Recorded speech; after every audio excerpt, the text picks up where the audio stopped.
తెలంగాణ రాష్ట్రం అభివృద్ధి చెందిందా లేదా అనేది మనం చర్చించుకోవాలనుకుంటే తెలంగాణ రాష్ట్రంలో ఉన్న గిరిజనుల నివాస ప్రాంతాలకు రవాణా సౌకర్యము, తాగునీటి సమస్య పరిష్కారము, పిల్లలు చదువుకోవడానికి పాఠశాలలు ఏర్పాటు చేసినప్పుడే నిజమైన తెలంగాణ రాష్ట్రం యొక్క ఉద్దేశము నెరవేరినట్టు. ఈ మధ్యకాలంలో నేను చాలా విషయాలు నా నియోజకవర్గంలో కూడా తమరికి తెలుసు, తమరి పక్కనే ఉంటుంది బొమ్మరాజపేట మండలం. దాదాపుగా 72 తండాలు ఉన్నాయి ఒక మండలంలో. చాలా తండాలకు రవాణా సౌకర్యం లేదు, కానీ అవి గ్రామ పంచాయతీలుగా మారినాయి. ఆ ఊర్లో పాఠశాల లేకపోయినా, ఆ ఊరికి రోడ్డు లేకపోయినా, కొన్ని తండాలలో కరెంటు లేకపోయినా మనం వాటిని గ్రామ పంచాయతీలుగా వాటికి హోదా ఇచ్చినాం.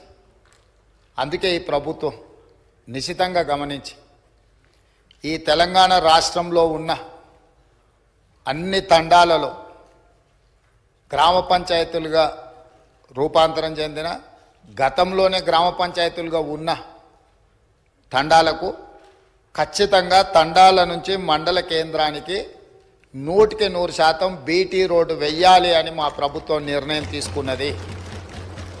అందుకే రాష్ట్ర ప్రభుత్వం ప్రత్యేకమైన కార్యాచరణ తీసుకొని ఇప్పటి వరకు నిర్లక్ష్యానికి గురైన తండాలను, గూడాలను, మారుమూల ప్రాంతాలను అభివృద్ధి పదం వైపు నడిపించాలని ఈ ప్రభుత్వం భావిస్తుంది. తండాలలో, గూడాలలో విద్యుత్తు సమస్య పరిష్కారానికి, విద్య సమస్య పరిష్కారానికి, ఆ తండాల నుంచి మండల కేంద్రాలకు కనీసం ఒక్కటైనా బీటీ రోడ్డును ఏర్పాటు చేసే సమస్య పరిష్కారానికి, మండలాల నుంచి జిల్లా కేంద్రానికి మిగిలిపోయిన డబుల్ రోడ్లు ఏవైతున్నాయో వాటిని పూర్తి చేయడానికి, జిల్లా కేంద్రాల నుంచి హైదరాబాద్ నగరానికి 4 లేన్ రోడ్స్ వేయాలని ఈ రాష్ట్రంలో ఎక్కడైనా ప్రతి వాడికి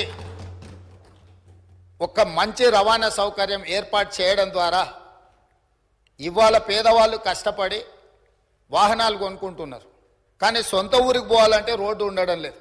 సైకిల్ మోటార్ల మీద పోయి గుంతలలో పడి కింద పడి భార్య పిల్లలతో పోతూ ప్రమాదానికి లోనై చనిపోతున్నారు.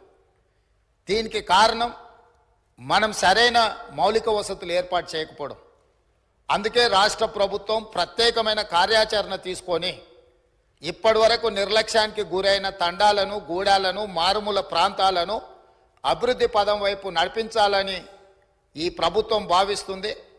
తెలంగాణ అభివృద్ధి అంటే తండాలలో, గూడాలలో కనీస సౌకర్యాలను ఏర్పాటు చేసినప్పుడే తెలంగాణ రాష్ట్ర అభివృద్ధి జరిగినట్టు అని బలంగా మా ప్రభుత్వం భావిస్తుంది.